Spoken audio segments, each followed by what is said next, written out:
Face, Caroline Gutmann.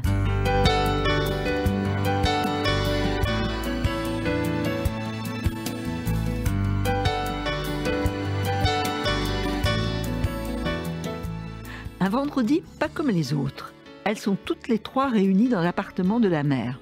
Je vous les présente. La mère Claudie, une tempête, un poison, qui n'a jamais donné d'amour à ses deux filles et qui a décidé de mettre fin à ses jours. Les deux filles, deux sœurs, Katia et Noémie, qui sont devenues des étrangères l'une pour l'autre, et autour d'elles, les silences, les non-dits, un passé qui est comme de l'acide, à proprement dit, et qui détruit toutes les connexions. Je vous en dis pas plus, parce que l'auteur est là. Bonjour. Très contente. Bonjour, je suis très contente Bonjour, aussi. Marianne Maury Kaufmann, Maman se suicide vendredi. Un titre formidable. C'est publié chez Maurice Nadeau. Alors, je vais vous dire, c'est un livre terrible et formidable qui fait rire et pleurer. Et votre talent, que je trouve immense, c'est de dire tout ça par petites touches, sans en avoir l'air, de creuser dans les secrets d'une famille pour trouver là où gît le mal, que vous nous montrez, mais sans commentaire. Et je trouve que c'est d'autant plus fort. Alors, en face de vous, vous allez reconnaître Sean James Rose, qui se trouve, et ça c'est vraiment le hasard, parce qu'au fond on est très amis, donc on se ressemble, a beaucoup aimé votre livre, qu'on a fait une belle chronique dans Livre Hebdo. Alors Sean, nos auditeurs vous connaissent, vous êtes auteur, et je trouve d'ailleurs que dans un de vos derniers livres, Le meilleur des amis, il y a quand même un art un peu en parallèle pour vous deux. Et puis vous êtes aussi journaliste, vous enquêtez, vous faites énormément de choses pour Livre Hebdo et ailleurs, mais vous aimez l'art, vous aimez beaucoup de choses et vous êtes curieux et surtout très bon lecteur. Alors vous êtes venu avec un livre que vous allez nous présenter et puis vous nous direz aussi pourquoi vous avez aimé le texte de Marianne Maury Kaufmann. Alors d'abord, on va commencer par l'annonce, parce qu'on va être dans un compte à rebours avec votre livre. Il y a deux sœurs, et cette Noémie, qui est la cadette, va appeler sa sœur Katia. Alias Katia. Alias Katia, pour lui donner une nouvelle terrible. Et à partir de là, le compte à rebours a commencé. Et ce qui est très très drôle, c'est cette nouvelle qu'elle va scander de toutes les façons. Et alors elle dit « J'ai sauté sur toutes les occasions de placer la petite phrase de Noémie. La petite phrase de Noémie, c'est « Maman se suicide vendredi ». Je l'avais en bouche maintenant. Je la répétais, toujours sous sa forme lapidaire, à ceux que j'avais au téléphone, à ceux que je croisais. Je l'ai même servi à la boulangère qui ne me demandait rien. Désemparée, elle m'a offert une baguette. À force de répétition, la formule acquérait la nature d'un objet. C'était une sorte de boulette que jetait à la face des gens. Une boulette dont aucune des parties qui la constituaient, ni maman, ni suicide, ni vendredi, n'avait plus la moindre signification. Et puis pour commencer, je n'ai jamais appelé ma mère maman, je l'ai toujours appelée Claudie. Et ça, c'est quand même très fort, finalement. Elle jette ça aux gens qui en ont peur. C'est quand même un point de départ. Oui, peut-être qu'elle utilise elle-même la formule pour avoir moins peur. Oui. Voilà. Ouais. Mais c'est vrai que les gens, quand ils reçoivent une formule pareille dans la figure, ils ont parfois peur et puis parfois une sorte de fascination et de jalousie. Enfin, ça provoque des émotions fortes. Oui. Oui. Alors là, on la découvre par petites bribes. C'est une provocatrice, Katia. C'est une provocatrice. Ouais. Elle écrit, elle est rebelle, elle est solitaire et elle fait des listes. Ça, j'ai beaucoup aimé parce que j'adore faire des listes aussi. Et c'est vrai que c'est un cadre quand on a peur. Quand on a une liste de choses à faire dans la journée, on a moins peur. Voilà, et puis certainement, puisque c'est une personne qui fait des listes, on peut deviner qu'elle s'en demande beaucoup. C'est-à-dire que pour faire des listes, il faut avoir de quoi faire des listes. Alors, elle doit se surcharger sa vie. Enfin, je n'aime pas tellement faire des descriptions de personnages. Non. J'aime bien les décrire comme ça par leurs défauts ou bien par certains petits détails de leur accoutrement qui disent beaucoup. J'aime beaucoup ça. On la voit bien. Puis surtout, elle se met dans la tête de cette mère. On va très vite comprendre que cette mère, c'est un poison, Claudie. Et cette mère, elle se dit, voilà, qu'est-ce qu'il lui reste comme liste à faire avant la journée de vendredi? Et ça, c'est finalement, elle en est malade de ça, de ce manque de temps Oui, qui lui c'est reste. je découvre moi après coup, une fois que j'ai écrit les sujets qu'aborde particulièrement un texte. Mhm, Et le compte à rebours est aussi presque un personnage de ce livre. mhm. Et qui Sans dit arrêt. compte à rebours dit qu'est-ce que je vais faire de ce temps? Alors, le temps, il diminue, parfois à toute berzingue, parfois il est un peu long quand les nuits sont mauvaises ou quoi. Et puis on aimerait bien, surtout dans cette configuration-là, en faire quelque chose d'élevé, dire des choses Mhm. importantes. Et puis finalement, on se retrouve, comme bien souvent dans l'existence, à le meubler de toutes petites choses futiles. Et puis, et c'est assez étonnant ça dans la nature humaine. Et sans que ça soit trop dit, on voit la montée de son angoisse. Elle carbure au Valium. On va Mhm. comprendre qu'elle écrit. On comprendra plus tard qu'elle a d'autres activités. Donc, elle a un livre à signer en Belgique. Elle a cet ami Norbert. Elle a peu de gens dans la vie, mais enfin bon, cet ami Norbert. Alors, elle est d'une famille juive, on peut comprendre polonaise, mais il n'y a pas aucune religiosité du tout. Lui, il va vers la foi, donc ça, bon, ça l'intrigue, parce qu'elle est curieuse de tout. Et Norbert, en fait, ça lui fout la trouille, cette histoire de maman suicide vendredi. Et ça, on comprend quand même qu'il y a une menace. D'ailleurs, tout au long de cette nuit terrible, les deux sœurs, elles auront peur des voisins. Elles vont tout Mhm. éteindre. Et Noémie lui dira, attention, on pourrait t'accuser de non-assistante en personne en personne en danger. Donc, il y a quand même le regard des autres dans cette mort qui est souhaitée. Leur mère veut mourir. Et elles vont l'aider, elles vont être là, elles vont être présentes malgré tout ce qu'elles ont en elles, et qu'on va découvrir tout doucement parce que les Mm. langues, c'est vrai que la nuit, les langues vont se délier, La les nuit, les souvenirs langues se refluer. délient plus facilement, Voilà. oui. Mais il y a le regard des autres quand même sur cette mort souhaitée. Oui, c'est un instrument pour moi parce que finalement, le livre est un huis clos, ça se passe dans un endroit assez confiné Mhm. et il y a presque pas de rapport avec l'extérieur, si ce n'est au travers des fenêtres, on peut voir les voisins, ça compte beaucoup. Et il y a le repère temporel, c'est-à-dire les heures qui s'égrènent. Mais à part ça, je m'accroche à des petits détails pour Mhm. justement donner l'idée de l'isolement dans lequel se trouvent ces deux sœurs, qui est renforcé par le fait que personne ne doit savoir ce qu'elles sont en Mhm. train de faire. Étant donné Ouais. la législation française, il est hors de question qu'elle soit repérée et donc effectivement, il faut éteindre toutes les lumières, il faut se mettre dans une situation vraiment comme 2 petites taupes sous terre, quoi, avec, Ouais. la troisième petite taupe, qui est en train En train de de... prendre congé. Voilà, donc cette nuit longue, on va Ouais. prendre le pouls de cette femme qui va partir. Alors, avant de rentrer dans cet appartement, parce que c'est vrai que tous les petits détails, vous avez un art de les décrire, et puis surtout les lumières qui vont changer, la façon dont on observe les objets, Mmh. le ton de la voix, les inflexions, et c'est là où on peut décoder. C'est ça Oui, qui ce est sont mes formidable. amis les détails dans Ah l'écriture. ouais, et c'est Oui. vraiment Je suis formidable, consciente hein. de ça. Ouais. Alors Mmh. d'ailleurs, je vous ai même pas présenté, parce que j'étais prise par votre livre, mais il faut quand même dire que c'est pas votre premier livre. Vous en avez écrit d'autres, des très beaux, et puis votre métier aussi. Vous avez commencé à écrire, vous m'avez confié à 50 ans, Mmh. mais Ouais. c'était en vous rentré depuis des années. C'était l'expression par les dessins. C'est que Oui, vous, je fais voilà, du dessin de presse. vous faites du dessin de Je presse. dessine une planche hebdomadaire dans version féminin. Mm. Et c'est un autre pendant de Et, ma vie, c'est et on verra dans compatible. ce livre que les dessins ont aussi une importance, hein. On va le découvrir petit à petit.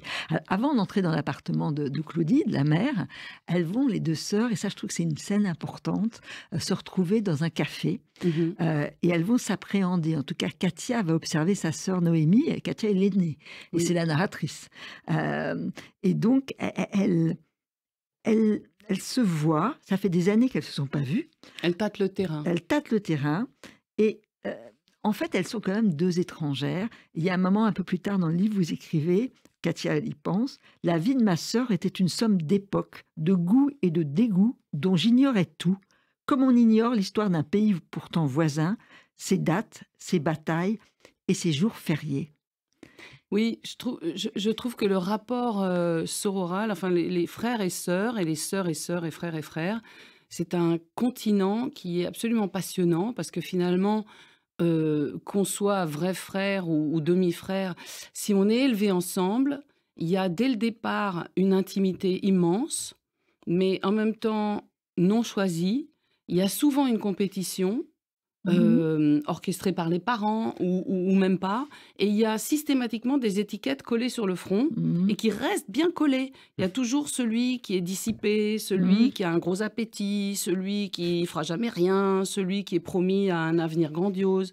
Et c'est parfois impossible de décoller ces saletés d'étiquettes de toute une vie. Et là, elles se retrouvent, ces deux sœurs, dans une circonstance dramatique. C'est vrai qu'elles se retrouvent avant d'être confrontées avec leur mère. Et à ce moment-là, ce à quoi elles sont confrontées, c'est ça.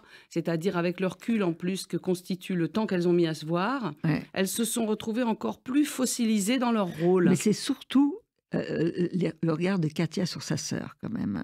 Parce qu'elle la regarde, et à un moment, elle dit « Avec Noémie, on a tout ce qu'on attend. » Jamais de surprise. Elle l'a cataloguée là. Alors, elle a son manteau rouge. Alors, elle voit qu'elle est myope, qu'elle est toujours très maladroite. Enfin, qu'elle est très belle malgré tout. Hein, des yeux splendides, sourire céleste, mais un sourire qui cache beaucoup de choses.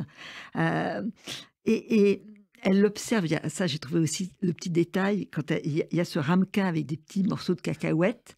Et elle observe sa sœur qui touche ça tellement. Elle est angoissée, inquiète. Et elle ne peut pas quitter des yeux ce ramequin. Mais c'est-à-dire que quand on aime quelqu'un et quand on vit trop avec quelqu'un, ce sont des tout petits gestes qui sont les plus exaspérants. Pour moi, c'est un indice de grande proximité. Quand, par exemple, la façon de manger ou la façon de s'habiller ou la façon de prendre un objet chez l'autre, ou bien nous attache très fortement, ou bien nous énerve. Et donc, il s'agit un peu de ça. Là. Et puis tout d'un coup, il va y avoir, parce qu'il y a le décalage dans le temps, le temps va être au fond un des acteurs principaux du livre. Le temps que la mère va mettre à mourir, parce que son pouls continue à battre, le temps qu'elles arrivent à comprendre ce qui s'est vraiment passé. Enfin, tout est le jeu du temps. Et il y a un moment où quelque chose se fissure chez Noémie. Alors, vous le dites d'ailleurs, elle se souvient que depuis qu'elle est petite, Noémie changeait brusquement de tête. Elle était souriante, charmante, et puis tout d'un coup, on se retrouvait avec une Noémie glaciale. Les adultes étaient désarçonnés par ces métamorphoses. Ils ne savaient pas comment interpréter la rigidité soudaine de cette petite fille. Ils en avaient peur comme d'un juge, moi aussi d'ailleurs. Et là, Noémie va lui révéler un détail, mais un détail qu'elle va prendre très mal, Katia. Elle va comprendre que sa sœur savait déjà, avant le week-end, que sa mère voulait se donner la mort. Et là, elle se dit que ça s'est fait à son insu et qu'elle sait qu'elles forment un duo toutes les deux, mais qu'elle est quand même exclue. Et ça, c'est quelque chose de terrible. Oui, elle sait depuis longtemps qu'elle n'a pas les mêmes relations avec sa mère que Noémie, mais elle a peut-être l'impression que c'est pas à ses dépens. Et puis là, on est assez avancé dans la nuit, dans ce moment dont vous parlez, pour que les choses commencent à basculer. C'est-à-dire que la nuit, c'est un moment où les choses basculent. Mais quand elle lui dit ça, c'est au café. Elle va lui révéler au café que sa mère... Je me souviens plus, je me souviens même plus moi-même de mon propre livre. Voilà, c'est pas grave. Mais après, elles vont revenir, mais elle lui dit qu'elle comprend que sa sœur le savait avant et qu'elles n'ont pas comploté, mais le week-end sans elle. Et là, elle dit qu'il n'y a pas de jalousie, mais elle est écorchée. Il y en a. Hein, oui, non, mais c'est ça que je trouvais intéressant dans le livre, c'est le rapport à la mère, mais c'est justement, c'est les rapports de solitude et comment on se construit dans son individualité, dans sa solitude, d'accepter d'où on vient. C'est toujours le combat de tout le monde, hein, c'est existentiel. Mais tout ça, et justement cette jalousie, vous dites Caroline, elle critique sa sœur, mais elle se sent déjà critiquée. Elle est beaucoup sur la défensive. Dès les premières lignes, la narratrice est sur la défensive, en fait. Elle est défensive parce qu'elle se sent jugée. Elle mesure tout, oui. Oui, elle mesure tout, mais elle se sent elle-même jugée. Donc, en fait, on sent tout ça, et tout ça avec de l'humour au début, parce que c'est tout un peu un humour presque grinçant.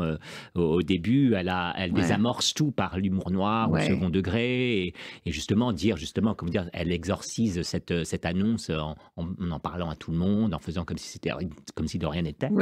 Mais c'est vrai qu'il y a cette jalousie sourde, et c'est ce qui est intéressant, c'est comment on essaie de trouver sa place, mais aussi hors de la famille, mais avec la famille. C'est le hors et avec qui est intéressant. C'est tout le rapport qu'il y a dans votre livre.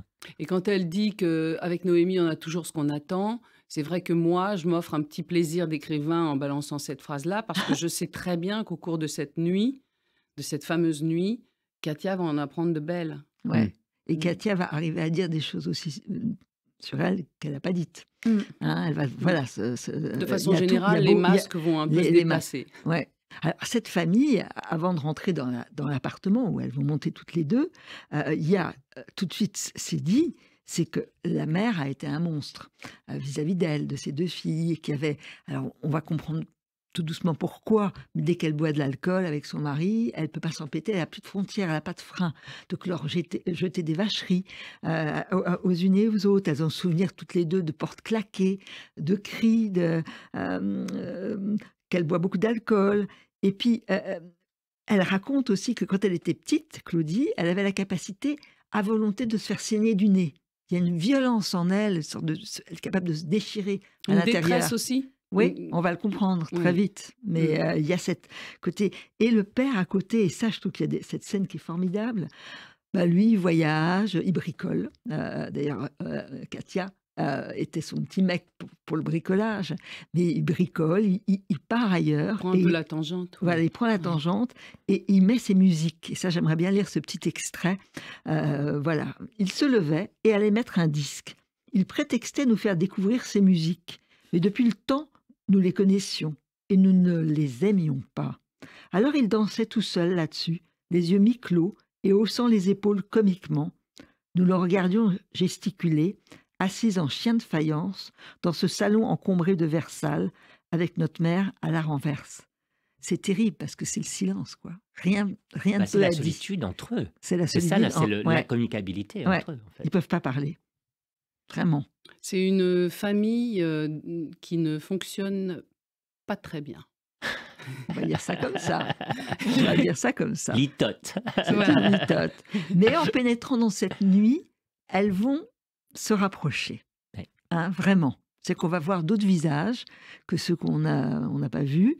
Et déjà, alors, de nouveau sur l'art des détails que vous avez, quand elles vont monter, c'est vrai qu'on capte tout.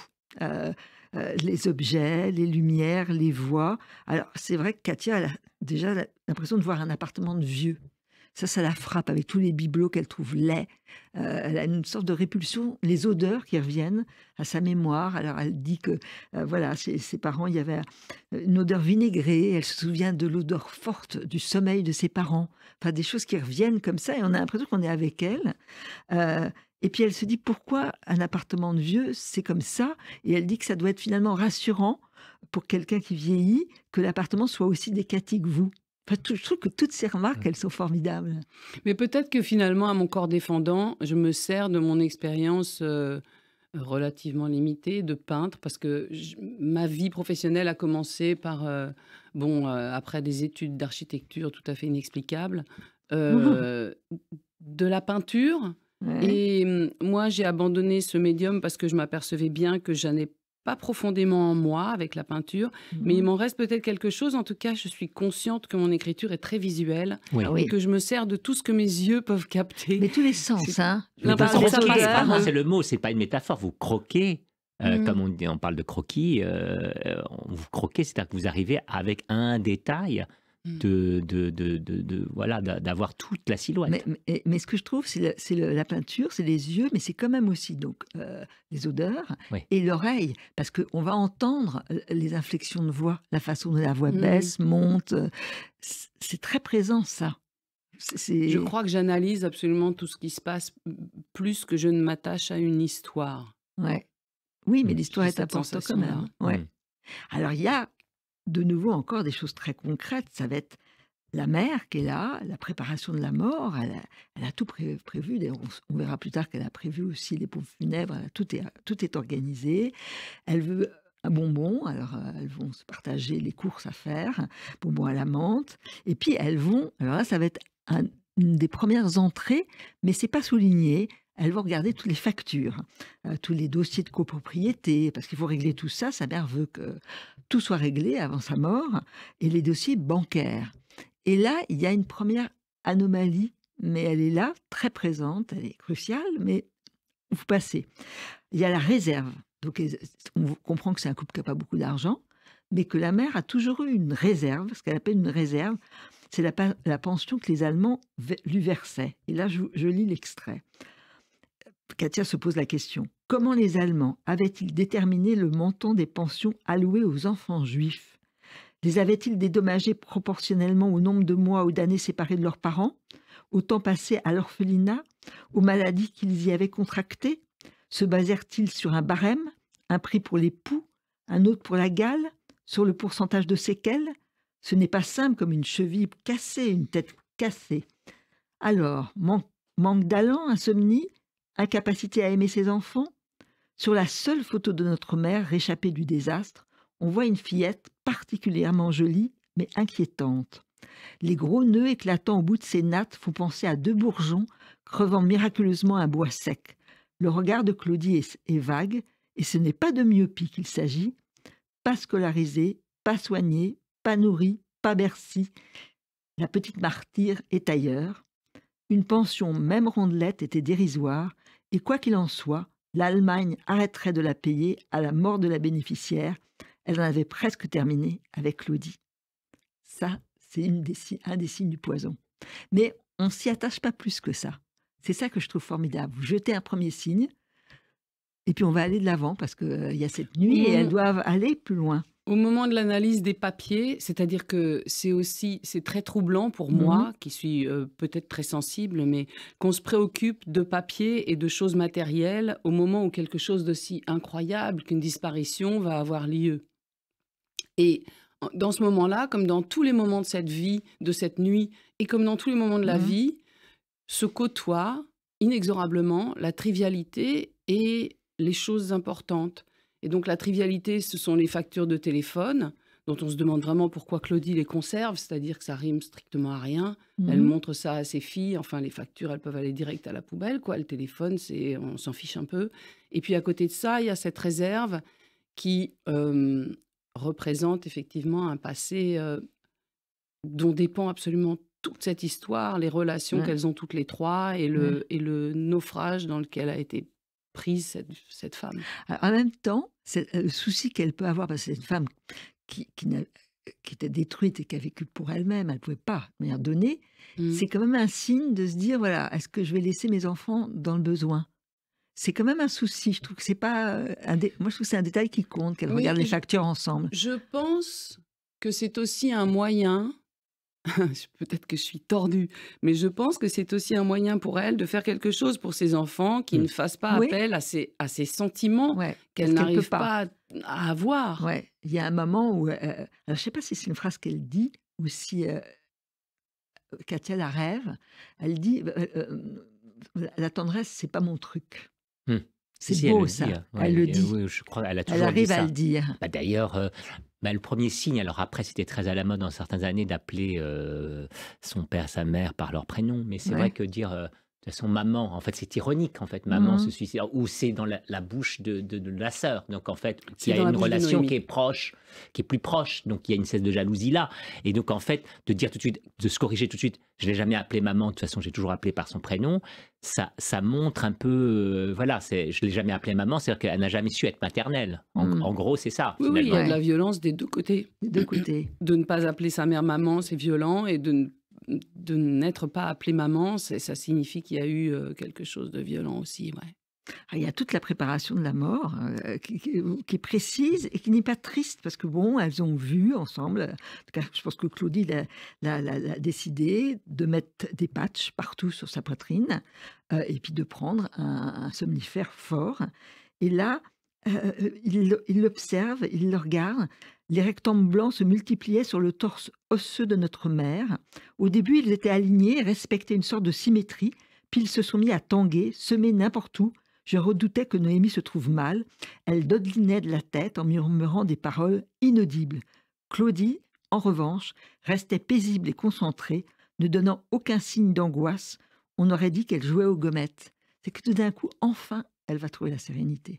Oui, et puis c'est ça, c'est une scène très forte, je trouve. Hein. Et pourquoi ne pas considérer aussi que la fin de la vie, et en particulier la fin de la vie désirée, est préparée aussi soigneusement qu'elle l'a fait, pourquoi ne pas considérer que ça fait partie de la vie et qu'à ce titre, c'est pas plus affligeant que le reste. C'est-à-dire que en donnant ce genre de détails, j'essaye peut-être de me convaincre moi-même qu'il y a là-dedans beaucoup moins de drame Mhm. que ce qu'on veut y mettre Et et que ce ce qu'on qu'il y a y eu dans met le en n'en passé. parlant jamais. Oui, tout à C'est-à-dire fait. parlons-en, quoi. Oui, tout à fait. Arrangeons-nous pour que ce soit serein.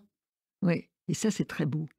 Avant de rentrer dans la longue nuit qu'elles vont vivre ensemble et de tout ce qui va se dénouer dans la parole, dans leurs sensations, voilà, Sean, j'aimerais bien, vous qui aimez beaucoup de livres, il y en a un qui Oui, vous avoue alors que... c'est Emmanuel Favier, Écoutez les eaux vives, chez Albin Michel. Alors Emmanuel Favier, c'est une romancière très talentueuse, elle n'est pas que romancière, elle est poète, elle fait beaucoup de choses, elle est même musicienne.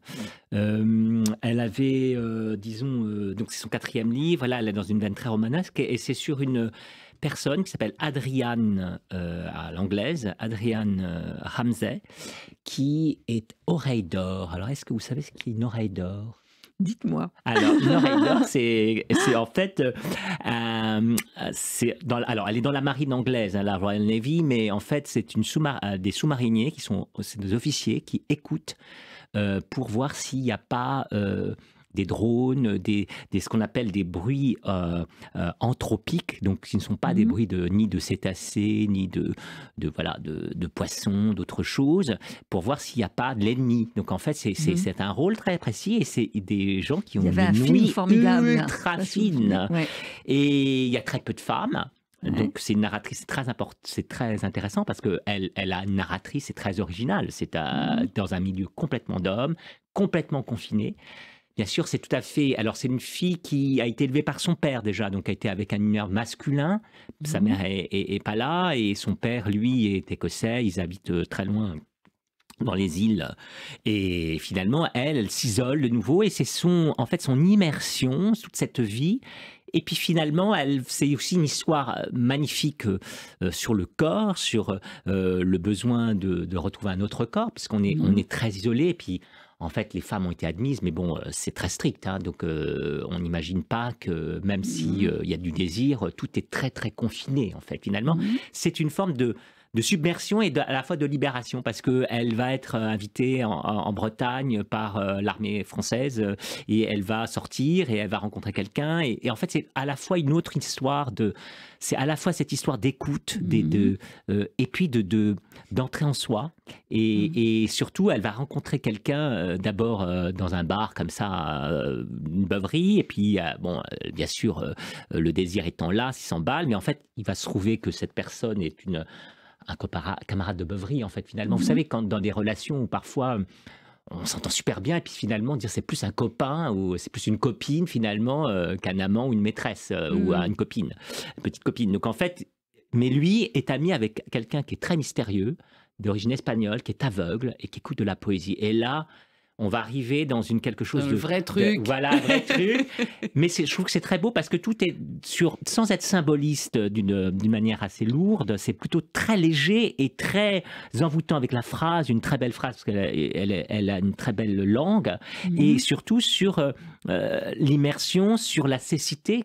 En fait, c'est le contraire du proverbe l'amour rend aveugle, c'est l'amour vous dessille, hein, en fait. Vous voyez, c'est finalement, elle va rencontrer ce garçon qui est un peu un misanthrope, un peu un rentier qui habite en Bretagne, dans une espèce de château.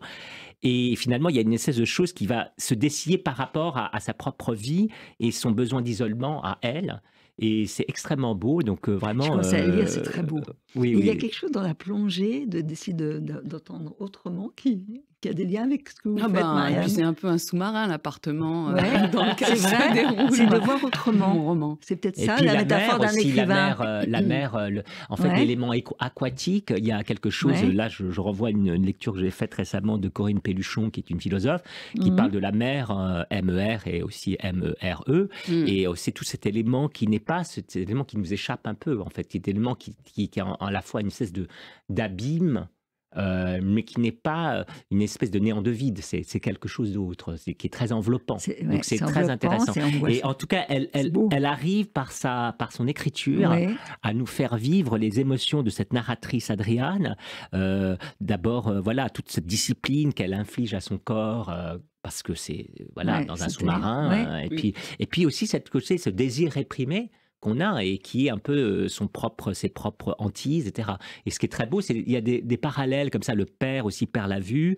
elle se retrouve amoureuse de quelqu'un qui a pas perdu la vue, qui a perdu la vue déjà. Donc voilà, c'est tout à fait intéressant, mais tout est très bien tissé, mais extrêmement fluide, c'est le cas de le dire. Ouais, mais c'est très beau. La vue, c'est important aussi, parce que Noémie est myope.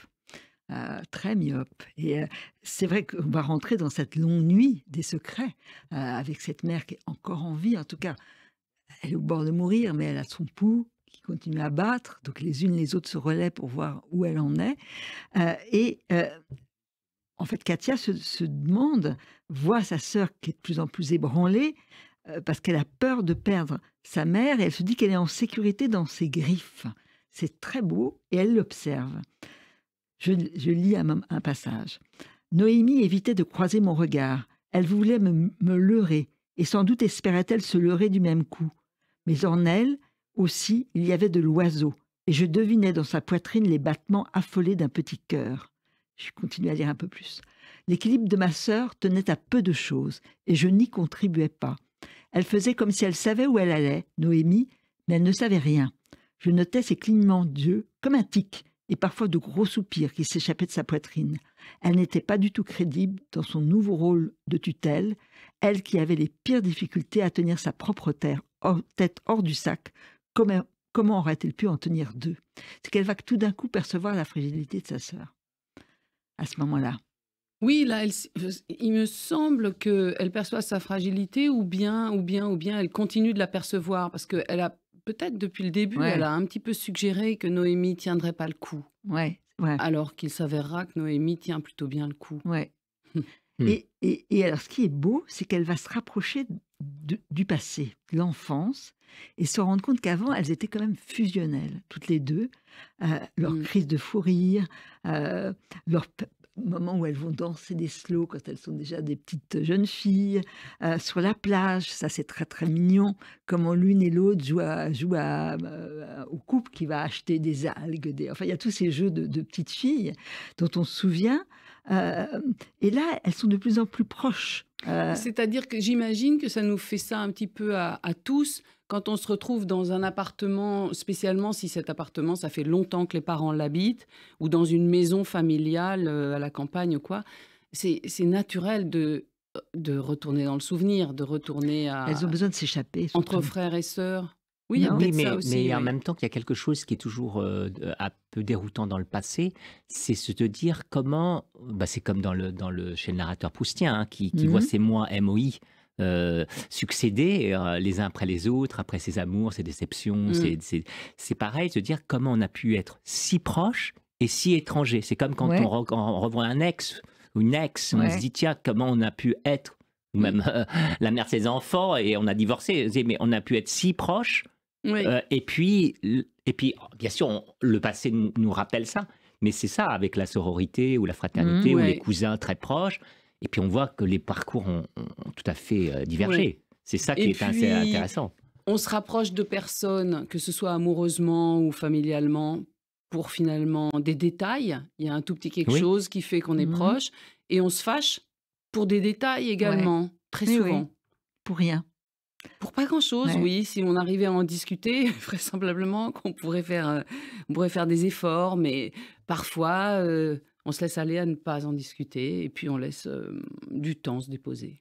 Il y a un moment où elles vont un tout petit peu lâcher prise. Il y a la scène, Katia considère sa sœur comme terriblement maladroite, incapable de bouger avec ses doigts, et elle va lui faire un massage extraordinaire. Et là, elle se dit, mais comment elle peut avoir une telle habileté avec ses mains? Enfin, il y a quelque chose qui...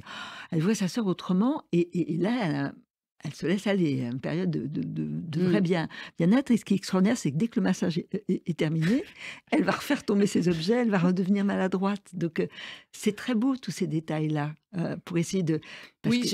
Je me pose aussi des questions sur la pérennité de chaque chose.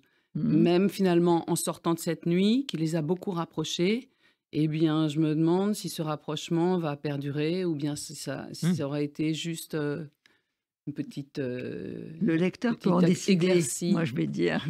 Décider. Alors, toujours dans les signes qu'elles ont sous les yeux, elles vont trouver des choses qui sont peut-être des preuves d'amour de la part de Claudie. C'est que toutes leurs dents de lait, elles étaient cachées dans une boîte qu'avait fabriqué le père, puisque le père était extrêmement bricoleur et puis il pouvait s'évader en créant. Et en dansant un peu, tout seul. Ouais, en dansant tout seul. Et là, c'est extraordinaire parce que Noémie, elle veut que ça soit équitable, donc elle va partager ses dents de lait. Une partie pour sa sœur, une partie pour elle. Ça, c'est aussi merveilleux comme geste. Puis elles vont retrouver leurs dessins, puisque tous leurs dessins étaient conservés. Et ça, c'est des dessins, il y a tous les psys qui vont vous dire, où elles ont imaginé les mêmes dessins des familles avec plusieurs têtes, et puis un chien, et puis une grosse voiture, et puis une grande maison. Enfin, elles projettent d'avoir une vie extrêmement équilibrée, extrêmement bourgeoise, avec tout ce qu'il faut. Tout ce qu'il faut. Et elles vont tomber sur un autre signe qui est terrible. Alors, vous qui aimez le dessin, c'est une gouache, et sur laquelle on voit une femme qui est sur un bâton et qui finalement est sanguinolente. Il y a des filets rouges qui coulaient jusqu'au sol en guirlande. Et la femme regardait vers où elle aurait bien voulu aller, tendait sa tête vers le gris anthracite et allait à grands coups de pinceau jusqu'au bord de la feuille. Mais ses jambes ne voulaient plus avancer, elles étaient plantées comme deux souches en terre. Et là, on voit une petite fillette toute maigre qui tendait les bras vers cette femme. Son expression était désespérée.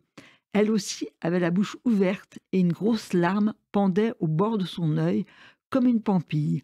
Elle allait en robe courte, du sang sur la robe, du sang sur son poignet, du sang sur les deux jambes, du sang partout.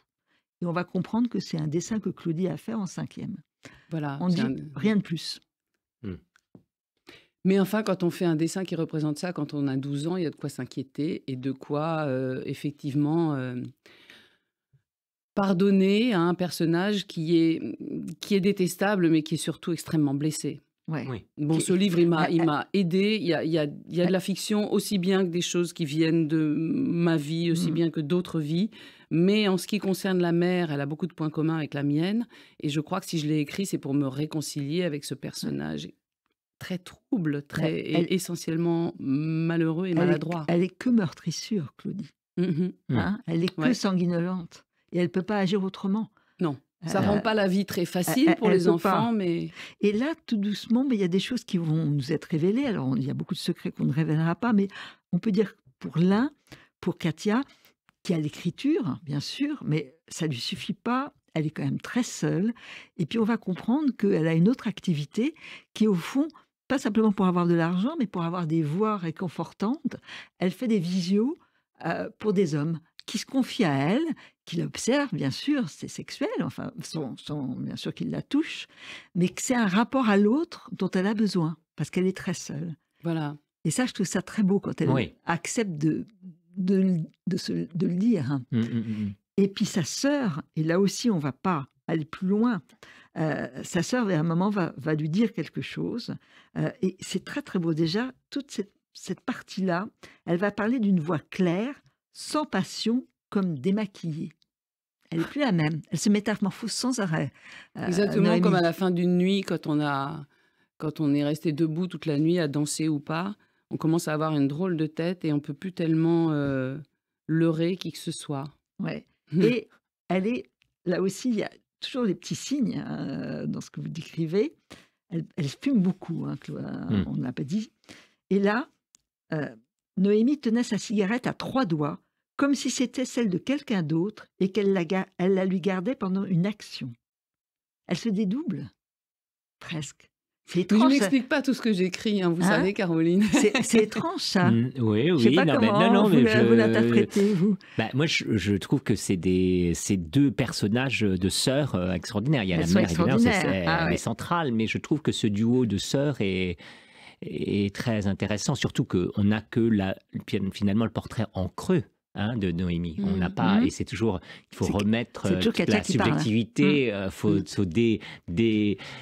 décortiquer, enlever toute la subjectivité, toutes ces projections que la narratrice a sur sa propre sœur, Katia, a sur Noémie. Et donc, c'est intéressant. Vous dites, elle est probablement caméléon, mais c'est peut-être son incapacité à elle de ne pas pouvoir changer. aussi, qui Oui, mais fait oui, il qu'elle entreprend des choses. elle est incapable de changer, elle est un peu rigide parce qu'elle a Mais- peur. Donc les gens qui sont rigides, ils ont souvent peur parce qu'ils ont besoin de tout blinder. Il n'y a aucune souplesse pour rebondir. Mais là, Et donc elle est un peu, à la fois, elle se moque de ce côté caméléon de sa sœur, mais c'est parce qu'elle est obligée de faire des listes et elle est obligée de dire Ouais. je suis comme ci, comme ça, Ouais. et pas autrement. Et sa sœur va se révéler, on ne le dira pas, mais elle va se révéler, elle va dire qui elle est. Qui elle est et le lien avec sa mère. Enfin, il y a quelque chose à dire. Et puis ce que vous montrez aussi toujours dans les lumières, les changements, après la mort, une fois que la mort de Claudie est avérée, elles observent le décor, l'appartement, et le décor a changé. C'est plus enfin, elles ont l'impression que c'est un dépôt d'objets. C'est très étrange aussi ce cheminement qui se fait. Et puis il y a le troisième signe qui est peut-être le plus important. Ou alors, moi, je pense que les deux sœurs se retrouveront, mais c'est ma façon à moi de voir les choses. C'est que Katia, elle va aller à une exposition d'un peintre qui existe. Je ne sais pas si vous pouvez nous en dire un mot. C'est un juif polonais, Marianne. Marianne, il s'appelle Marianne, comme moi, mais ça ne s'écrit pas pareil. M-A-R-Y-A-N. Et il était hongrois. Il a été abattu par les nazis d'une balle dans la nuque. Et il a survécu. Et il a une œuvre peinte qui est bouleversante, qui est très très forte, avec des choses assez difficiles à supporter, mais très très très parlantes. Beaucoup de petits carnets de croquis et puis aussi des peintures aux couleurs très vives. Oui. J'ai vu que chez Flammarion, il y avait un livre autour de ces peintures qui s'appelle La ménagerie humaine. Oui, c'est le catalogue justement d'une exposition qui a eu lieu hommage. Ouais. Oui. C'est ce qu'elle va voir. Ouais. C'est un très beau livre. Oui, c'est ça qu'elle va voir. Et c'est à ce moment-là qu'elle va réaliser beaucoup de choses. Enfin, elle sait déjà toutes ces choses. Elle le sait depuis toujours. Je pense qu'elles le savent depuis toujours, mais tout d'un coup, ça va être... Ou du moins, ça lui permet peut-être ça lui permet peut-être de voir. De voir, de pleurer, de vivre, de se remettre, enfin, bon. Alors, il y a, c'est quand même, votre livre, il est très drôle. Oui, alors moi j'ai adoré l'humour quand même, parce oui, qu'il y a beaucoup d'humour. Ah oui, il faut le dire. Oui, et il y a les frites. Et peut-être que les frites, c'est ça qui va faire la boucle. Parce qu'à un moment, elles ont... On termine sur les frites. On peut terminer sur les frites, encore en fait. Voilà. Parce qu'elles sont tellement dans cette nuit horrible, avec cette mère qui n'arrive pas à mourir. Enfin, elles ont l'impression qu'elle est toujours vivante. Et elles ont faim. Et elles imaginent la façon dont elles aimeraient manger des frites. Et voilà, il y aura peut-être un petit signe avec les frites, on ne le dit pas. Je ne pense pas que ce soit une nuit horrible, hein, Caroline. Non. Parce que c'est une nuit au cours de laquelle il y a quand même presque plus de rigolade que le reste. C'est vrai. Elle se retrouve. C'est troublant que ce soit comme ça, mais... Oui, il y a un côté burlesque quand même, hein. Je trouve. Non, pas burlesque, j'exagère, mais quand je dis burlesque, c'est un peu dans... Le côté grave, moi avec Caroline, on aime beaucoup Jean-Claude Grimbert, et c'est ce côté comment on peut parler, Jean-Claude Grimbert qui fait toute son œuvre sur la Shoah, mais en détourné et avec toujours un humour qui est toujours voilà, et en même temps avec une gravité. Et moi je trouve que ce côté un peu presque cambriolage, justement un peu à la Woody Allen, un peu un cambriolage à la Woody Allen, c'est vrai. Quand elles font, elle dit il y a personne, voilà, faut pas faire de bruit, voilà, donc il y a ce côté un petit peu. Quand elles mettent les vêtements de leur mère parce qu'elles ont froid, donc elles se mettent à ressembler à... Oui, elles se redéguisent un peu comme quand elles étaient petites. Donc en fait, il y a quand même à la fois de la tendresse et puis ce côté un peu drôle des tendres, une espèce de cocasserie comme ça, tendre. Et je me suis aperçue de ça, moi, pour ma part, je me suis aperçue de ça. J'ai réalisé cette chose-là une fois que j'avais terminé le texte. C'est vrai, c'est rigolo. Tous les signes. Et il y a un moment où c'est très beau, parce qu'elles se souviennent quand elles étaient petites, qu'elles cherchaient la chaleur de l'autre, qu'elles s'agrippaient, et que, au fond, ce qui leur a manqué, puisque c'est le silence qui régnait dans la famille, il nous aurait fallu avoir des repères, et surtout le vocabulaire. Il doit s'étoffer, le vocabulaire. Il faut des mots forts pour parler des choses fortes. Et c'est vrai que les mots leur ont manqué. Peut-être pour continuer leur compagnonnage de sœurs et de comprendre beaucoup de choses. Enfin, ça peut être une des pistes. En tout cas, c'est vrai que c'est un livre qui, voilà, avec cette espèce d'économie de moyens, dit tellement de choses. Vraiment.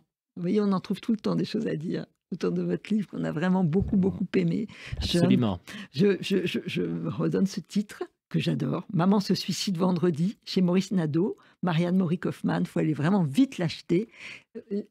Essayez de lire le papier que vous en avez fait. Et puis le livre que vous avez beaucoup aimé, Sean James Rose. Chaudement, Emmanuel Favier, écoutez les eaux vives, donc chez Albin Michel, très beau. Voilà, on est sous la mer. Sous la mer, voilà. Et voilà.